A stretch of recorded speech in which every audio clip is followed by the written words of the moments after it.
As you can see right here, I'm actually patching a spot, and if you're wondering how this happened, this is because I rushed trying to get as much done before the floors, and I actually caulked a baseboard that we were supposed to take off because it actually wasn't properly adhered to the wall.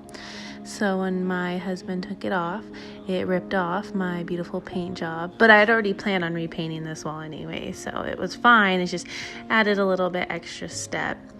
And I'm using the Durham's water putty. It actually does harden more like a plaster.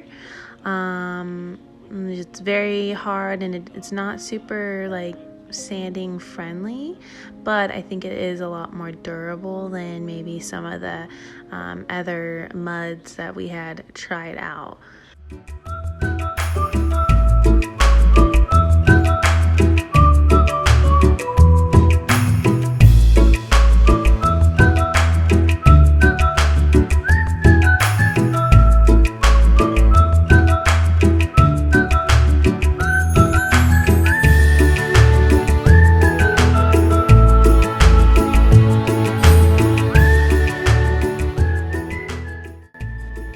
So during all of our renovations, this is one of the dinners I like to make. It takes about 15 minutes, and I'm just gonna make some macaroni and cheese from scratch. I'm gonna add some ground beef to it just for some extra protein.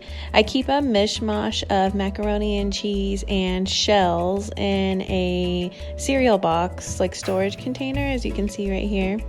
And I just load it up, and it's just an easy thing. I'm boiling pasta, and then I'm going to use my cast iron right now to make the roux. Now, you can make it tons of different ways. I kind of make mine like with a gravy base to start, and I'm actually melting all the butter right here, as you can see. And then what I'm going to do after the butter is completely melted, I'm gonna add some flour on top, and then basically it makes it thick enough that you can add some warm milk after. So right here I have actually added to the roux some warm milk, and you can actually, I like to do whole milk and a little bit of heavy cream if I have it on hand. And then basically you just add that, and it has to be warm in order to get it to thicken up. And then you just add that in increments as it thickens, and then you just add just a handful of cheese. I had Colby Jack and sharp cheddar, and I had lost the footage of me doing that. So the pasta had actually already been cooked and done, and I actually have it sitting in my sink in the strainer, and then in the same pot I'm browning the meat. And I like to do this because I cannot stand dirtying 1,000 dishes just to make dinner.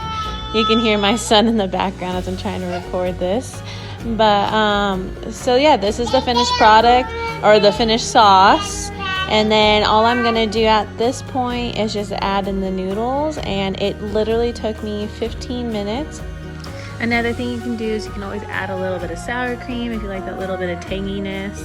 And then at this point, you see me, I'm just throwing in my pasta. I do think there was like some shells in there, but like I said, I'm making this for my family. I'm just trying to make them something hearty and quick though, and making it homemade. I find that that really makes all the difference. Whether you make it, I like to use the box dinners like as a basis. If I'm gonna make mac and cheese out of a box, I'll still make it out of a box, but I'll use, also add on my own cheese, my own milk, and still kind of make that creamier sauce. And it's always a game changer in my family when I decide to do something like that. And everyone loved this dinner, and I think we even had leftovers the next day, which I was able to give them for lunch. If you've made it this far, I am so thankful. Please give our video a like, and please subscribe, and recommend this to any of your friends, or just let our videos play in the background. We're trying to hit our first milestone. Thank you from my family to yours.